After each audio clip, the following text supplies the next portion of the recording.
Okay, let's try and make this the final part of the video series for this week. Alright, Brightest Day, number 1. And if you're lucky and went to your comic book shop, you get a free White Lantern ring!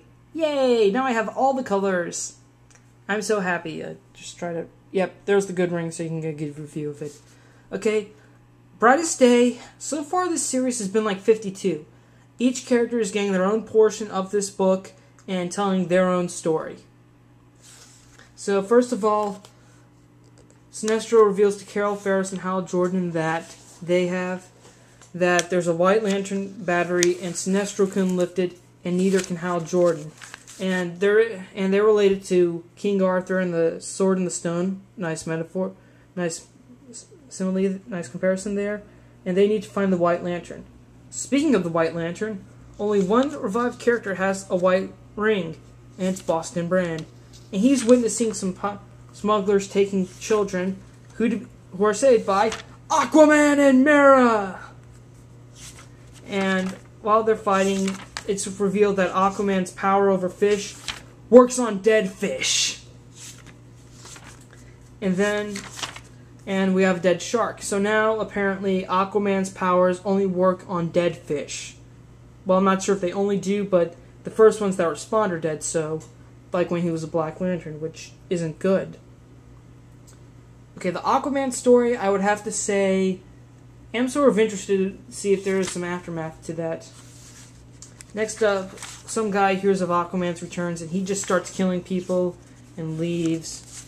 If you've already figured that out, if you've already figured out who this guy is who just gets mad over Aquaman's return, thank you. It took you the same amount it took me to figure that out.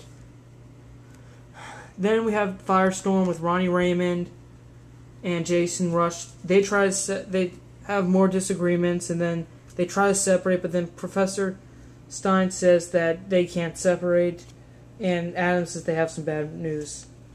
The Firestorm story. Okay, the way this is gonna go, I am sort of interested. Not so much, because I am not really too familiar with Firestorm to care. I mean, if it's in there, I'll check it out. I mean, I'll probably enjoy it, but just saying is all. Now we get to Martian Manhunter. He's starting to give some life back into the planet of Mars, but then all of a sudden, his memories become attacked, and he sees the Dr. Erdel, the scientist who transported him here, and he's strangling him along with the dead woman. So now we've got some. So now John has some past memories that has an issue that needs to be resolved before he can just recultivate Mars, which is good because now we have a little twist on the story. Or some Night Shyamalan would say, "What a twist!" Next up, Hawkgirl and Hawkman find their dead bodies. And then someone, however, one of the agents steals their bodies and gets away with it. And it's revealed to be taken by Hothset. Continue. And, okay, here's a spoiler about who this guy is, about who the guy from the beginning was. Actually, Black Manta. Brightest Day number 1. We have not seen all the stories. I do, however, believe that Maxwell Lord will probably be covered in the Justice League Generation Lost. But same thing with Osiris and the Titans and Hawk and Dove and Birds of Prey. But I think maybe this series will stick basically to Hawkman, Hawkwoman, Martian Manhunter, Firestorm, and Aquaman. Just saying is all. Okay. I'm pretty sure that the White Lantern who can remove this power battery is most likely Dead Man, okay? Let's be honest, he's the one with the white ring, so put 2 and 2 together. But overall for Brightest Day, it looks pretty interesting because a lot of people wanted Aquaman and Martian Manhunter to come back, so apparently we got what we wanted, but with what a twist! Okay, next up, War of the Supermen, number 1. Zod's doing the basic villain rant. You know, you've lost, Kal-El, there's no hope. Superman shoots Zod, busts free, flies to Earth to stop the army, but gets ambushed while Kara's talking to Lara about how she's treating her prisoner and he's on the brink of death. And while up here though, we get Superman fighting Zod. And Kara's objecting to the way she's treating Reaction, but Lara just says that if she gets whatever her information is, it's worth it. So then the fight escalates further, and then Reaction reveals that apparently Luthor planted a bomb in him and he's about ready to explode. Thankfully, Lara knocks Kara out of the room, seals it shut, and then explosion starts to begin.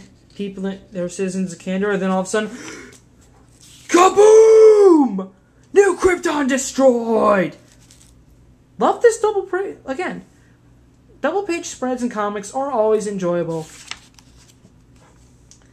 And apparently the explosion is green, so we may have another amount of kryptonite on the planet. Now Lois Lane and Jimmy Olsen are talking to their arsenal of superheroes left: Guardian, Steel, Superboy, Crypto, Nightwing, and Flamebird. And in the distance, we get Superwoman. So apparently Lucy Lane is alive. Another twist. Superman goes off. He sees Kara. He helps consoles her. And then she sees Reaction's helmet. She grabs the flag of New Krypton, just heads and flies off. And then Zod's thinking to his army that he's proud and soon he will destroy Earth forever. And he just gets into some big speech that says, "We will win." Alright. Now, unlike what most people... I thought this war would end with, say, Zod, Ursa, and Non being sent back into the Phantom Zone. I was wrong. So now New Krypton is destroyed forever. However, we do not know if... However, I believe all the civilian Kandorians may have survived since Kara arrived, but the room she was in may have been laced with lead, so if the explosion was kryptonite-based, but it got Superman and Zod, so they're still alive, it is most likely that the Kandorians will be alive when this story ends. But so far, War of the Supermen, #1, it appeared to really kick off with a bang, pardon the pun. So, apparently this series will have new artists during each issue. Let me see here. Who's going to be the next artist for issue 2 will be... okay, issue 2 is Eduardo Panisca. So, if you like his work, then good news for you. If not, sorry for you. But War of the Supermen, it's called the 100-Minute War. I might wait till I get the 4th issue and reread each one to see if it actually would take me 100 minutes to read them all. But can't always plan for the future. Well, I guess that's all I have to say here. Spider-Man 1991 saying, see you later.